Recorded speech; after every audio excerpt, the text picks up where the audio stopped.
Хатым деген сөздікте бітіру, аяқтау деген мағынаны білдіреді. Фихтағы мағынасы бір кісінің Құран кәрімді бастан аяқ оқып шығуы деген сөз. Құранды хатым ету туралы бірнеше хадис шарифтер бар. Құран кәрімді хатым еткен адамға 60 мың періште истиғфар етеді. Құран кәрімді хатым еткен адамның дұғасы қабыл болады.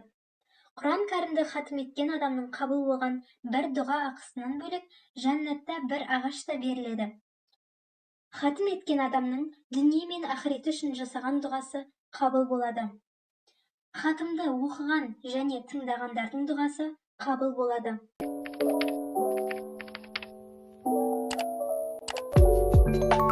Енді хатым дұғасын оқуды үйренейік. Дуау хатмил Құр'анил Карим.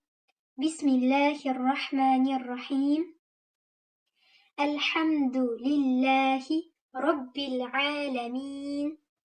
والعاقبة للمتقين ولا عدوان إلا على الظالمين والصلاة والسلام على رسولنا محمد وآله وصحبه أجمعين.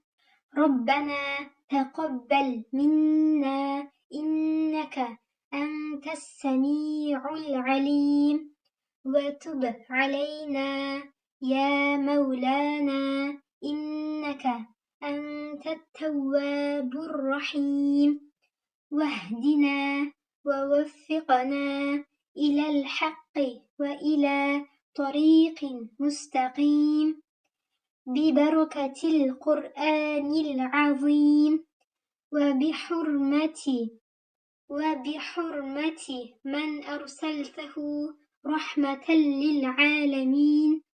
واعف عنا يا كريم واعف عنا يا رحيم واغفر لنا ذنوبنا بفضلك وكرمك يا أكرم الأكرمين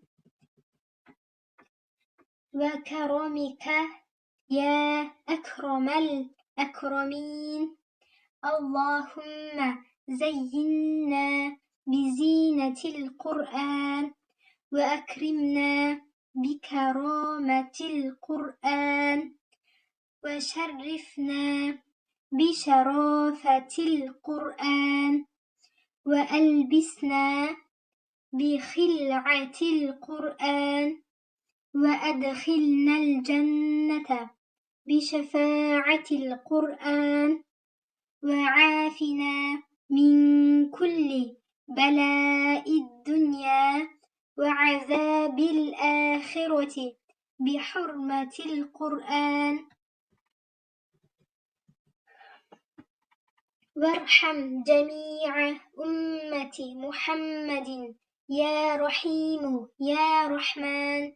اللهم اجعل القرآن لنا في الدنيا قرينا وفي القبر مونسا وفي القيامة شفيعا وعلى الصراط نورا وإلى الجنة رفيقا ومن النار سترا وحجابا وإلى الخيرات كلها دليلا وإماما بفضلك وجودك وكرمك يا كريم. اللهم اهدنا بهداية القرآن ونجنا من النيران بكرامة القرآن وارفع درجاتنا بفضيلة القرآن وكفر عنا سيئاتنا بتلاوة القرآن يا ذا الفضل والإحسان. اللهم طهر قلوبنا واستر عيوبنا واشف مرضانا واقض ديوننا وبيض وجوهنا وارفع درجاتنا وارحم آباءنا واغفر أمهاتنا وأصلح ديننا ودنيانا وشتت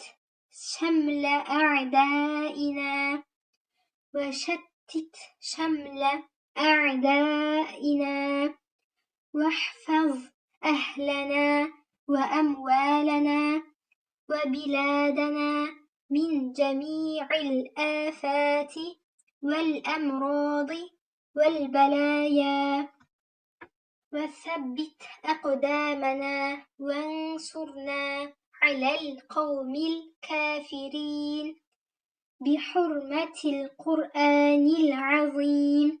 اللهم بلغ ثواب ما قرأناه ونور ما تلوناه إلى روح سيدنا تعالى محمد صلى الله عليه وسلم وإلى أرواح جميع إخوانه من الأنبياء والمرسلين صلوات الله وسلامه عليهم أجمعين وإلى أرواح آله وأولاده وأزواجه وأصحابه وأتباعه وجميع ذرياته رضوان الله تعالى عليهم أجمعين وإلى أرواح آبائنا وأمهاتنا وإخواننا وأخواتنا وأولادنا وأقربائنا وأحبائنا وأصدقائنا وأساتذتنا ومشايخنا ولمن كان له حق علينا ولجميع المؤمنين والمؤمنات والمسلمين والمسلمات والأحياء منهم والأموات يا قاضي الحاجات ويا مجيب الدعوات استجب دعاءنا برحمتك يا أرحم الراحمين وسلام على المرسلين